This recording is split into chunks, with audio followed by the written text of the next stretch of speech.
Hi there, welcome to BSF Recovery Team. Time to take apart the engine here, see if we can save it. Yes, that's right, we're going to try and freshen up this engine. A lot of people have been talking about whether or not I should put a 383 in, I should swap to an LS, swap to a big block, etc, etc, etc. Well, I would have liked to just put a 383 already built crate engine in, but I made a few phone calls and price is extremely high right now and availability is extremely low. Basically I'd have to send them a core, they'd build it for me in about 6 to 8 weeks, and if we waited for that, guess what we'd miss? That's right, we'd miss Easter Jeep Safari. So we're going to go in here and we're going to see what we need to do to freshen it up and get a spy for another season. Now I know that's kind of the cheap way to do it, and I have been accused of being a real cheapskate. It's not by intention, it's just kind of the way things happen. So besides, if I was a real cheapskate, I wouldn't be spending thousands of dollars hauling out to Moab, Utah for an event. Especially with today's diesel. Yeah, that's expensive. It's going to cost a small fortune to haul out to Easter Jeep Safari. Oh. And again, some of you may remember, but I'm not a full-time YouTuber. I haven't made millions off of YouTube to waste on wrecking vehicles or anything like that. Nope. You still work a 40-hour week. I do, right here in this shop. Yep, and then more when you get home. So, we're going to get the heads off here and pull the pistons out and see what we got. You know that's my tool. Yep. Shouldn't It is. I be using it? Well, there. Thank you.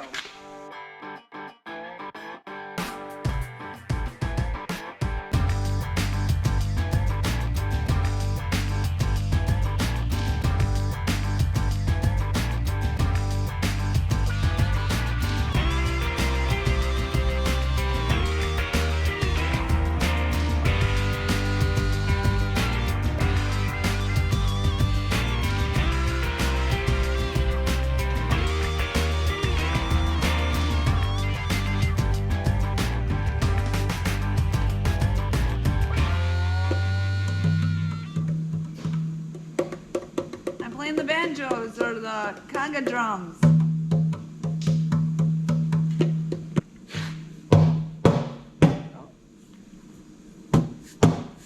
There we go.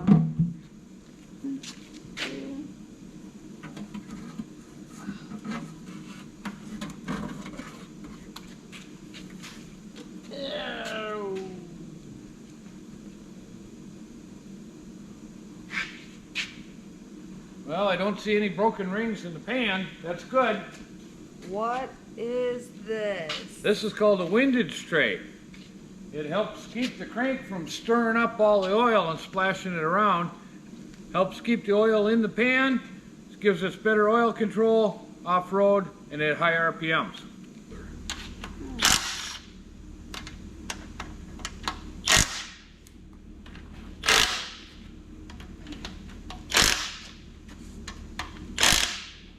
So, is this a built special for all small blocks trucks? No, that's a performance part. Most of them don't come with it.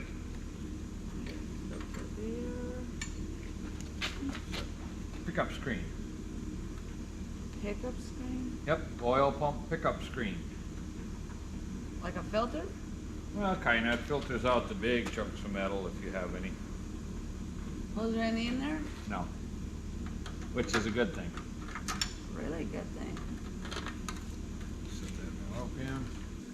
Now we can push the pistons out and see if we got any broken rings, see if we have how our cylinder walls are, make sure we aren't scored up anywhere. I'm confused, huh? Now we can take the rods apart and push the pistons out. So we can look at our cylinder walls and we can see how our rings are. If our rings are broken or if we have cracked ring lands, we'll see why we have excessive blow-by. Oh, okay. So, before you take the rods apart though, you want to make sure, because they need to go back exactly where they were. So if you look here, we have them numbered. You have a 1 and a 1 stamped on there. So Okay. that cap matches that rod, and those two numbers are for cylinder number 1. This one says cylinder number 2. This one says cylinder number 3. This one says cylinder number 4. That's because this engine has been rebuilt before, so those have been stamped to keep track of them. Okay.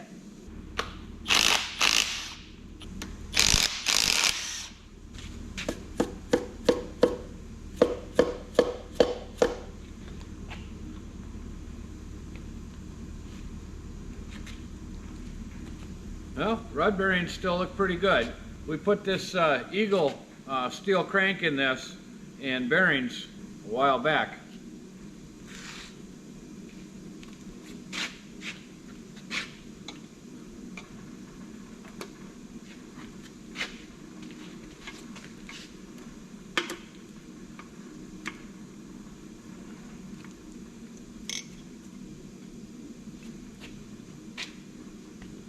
No broken rings. Well, we got all our pistons out. We didn't see any broken ring lands. All our pistons look good. All our rod bearings look good. That's what I expected. And we'll take a real close look at our cylinder walls. I think we're going to be able to just slap some rings in this and put it back together. That'd be good.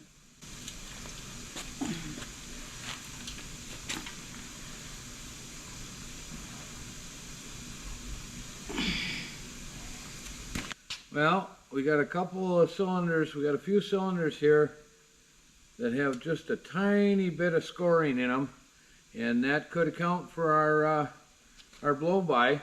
I don't believe we can bore out this block anymore. If memory serves me correctly, it's already 60 over, which is as big as you can go on a small block Chevrolet block. So I think some honing and a ring job will do the trick. So, I don't know how well you can see this on the camera, but this is the light scoring that I'm talking about. You see these lines here? I can just feel them with my fingernail. So that's what we're going to clean up with the cylinder hone and throw some new rings in it, and we should be good to go. Here's our cylinder hone. This will polish out the scratches, and we use a little bit of oil.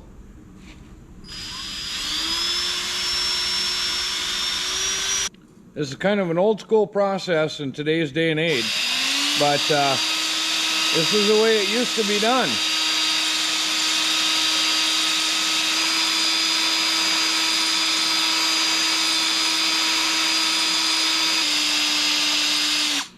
You see how we're doing? Oh, it's looking good.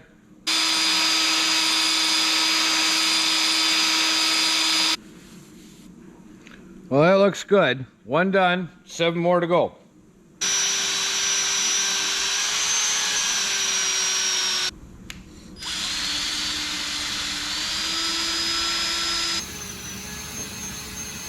What you doing, Mara? I am in charge of cleaning parts. Well, look at me and tell me that with a smile. Oh, yes. It's so much fun cleaning parts, Gene.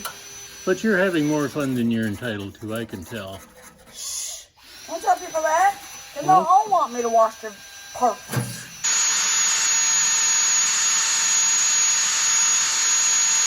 Excellent. Looks like we're about half done.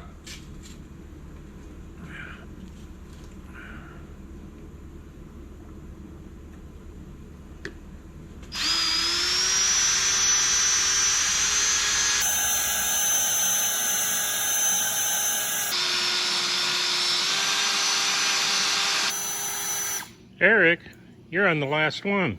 The one you were looking for. Yep, I'm looking for the last one. My arms are getting really tired.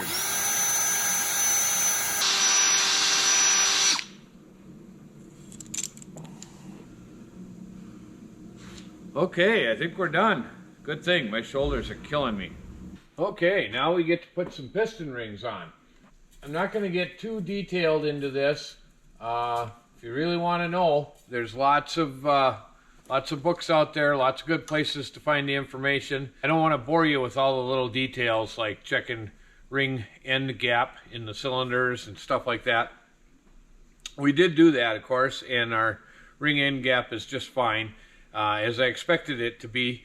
Most of the rings nowadays, even on your overboard cylinders, are usually pretty good. And unless you're in a racing situation where you want it just perfect, it's not to worry.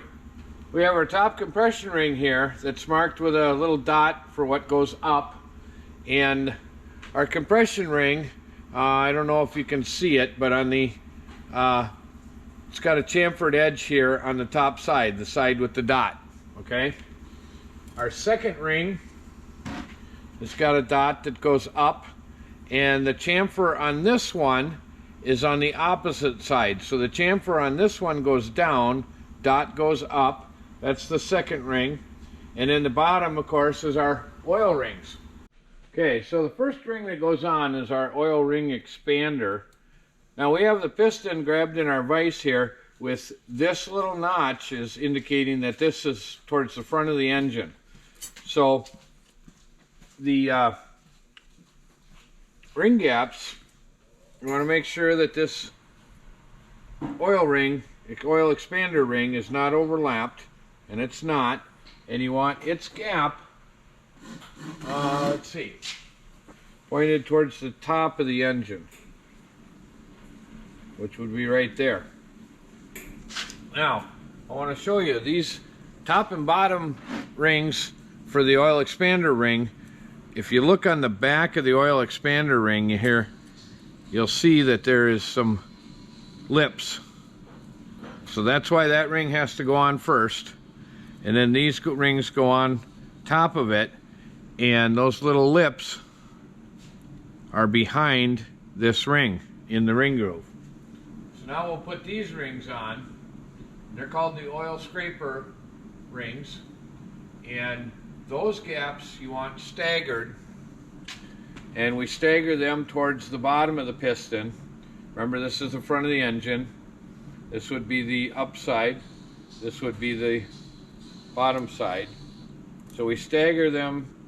We got this gap at 12 o'clock. This gap at 4 o'clock. We put the gap on the other scraper ring at 7 o'clock.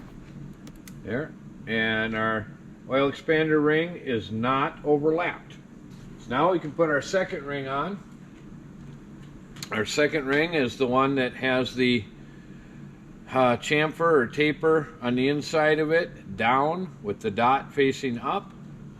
So that's our second ring, and we want our second ring gap at 6 o'clock, which would be front of the engine this way, 12 o'clock here, 6 o'clock here. That's where we want that gap. Now we take our top compression ring, and they want that gap at 12 o'clock. Again, dot up, chamfer is on the inside and up. Of course, this all depends on what style rings you have. This is for these particular brand of cast iron rings. We didn't go with any chrome moly fancy rings. We don't need to. We build in this engine. We just want it durable, and we want it to seal good. So there you have it. There's our rings on our piston. We got 7 more to do. What you doing, Abby? I'm making a garage for Dad for his cars, but it's not working. Thinking I'm gonna have to tape it so things to keep it up don't come out. And I'm still cooking cookies at the same time. You are? They might be done. It smells good. They smell good? Let's go see. Okay.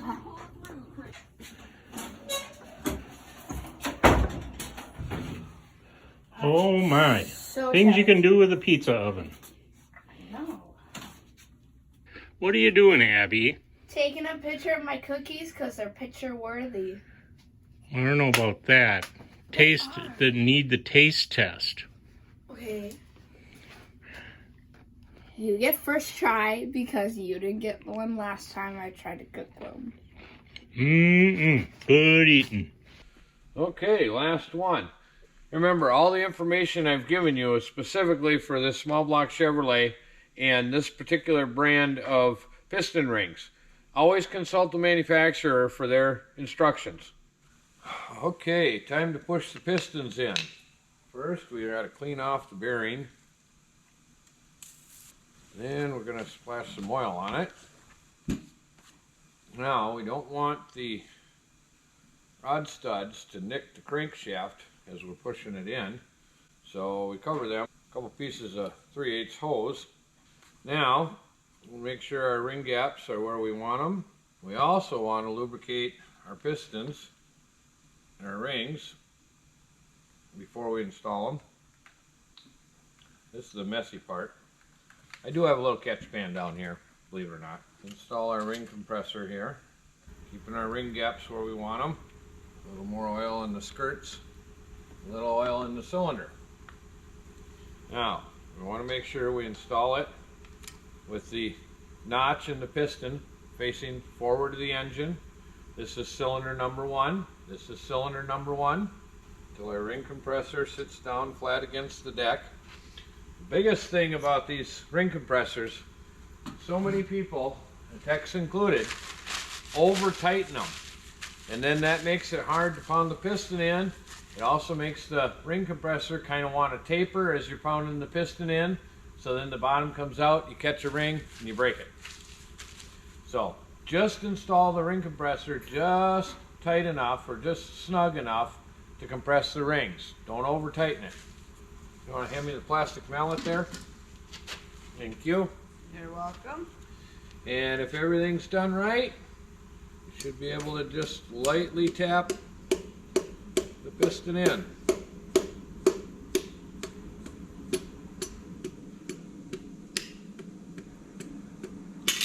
Like that. Now we can go to this side and we'll rotate our crankshaft into the bearing. Like that. Now we got our bearing cap. We're going to clean the dirt off of that. Put a little oil on it and install that. Remember the numbers that we showed you before? We're going to match them up. Put our nuts on. And snug it up. We're not going to torque it yet. Okay. Now we'll move on to the next one on this bank, which would be number 3.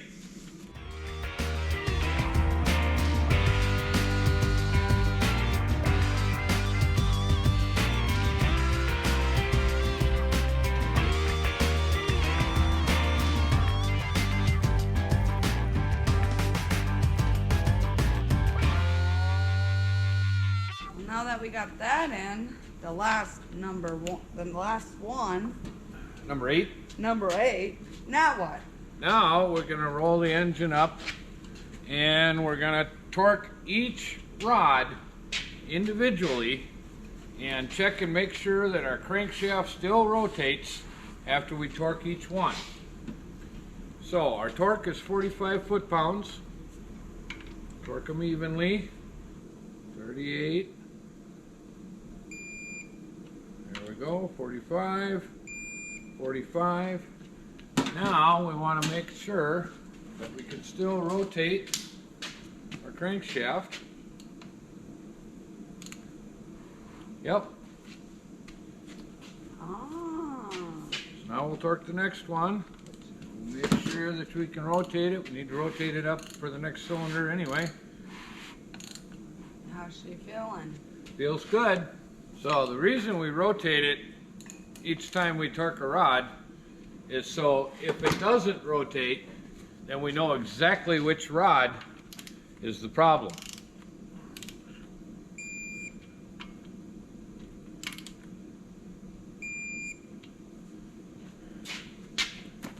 Moment of truth. Moment of truth. And it spins good.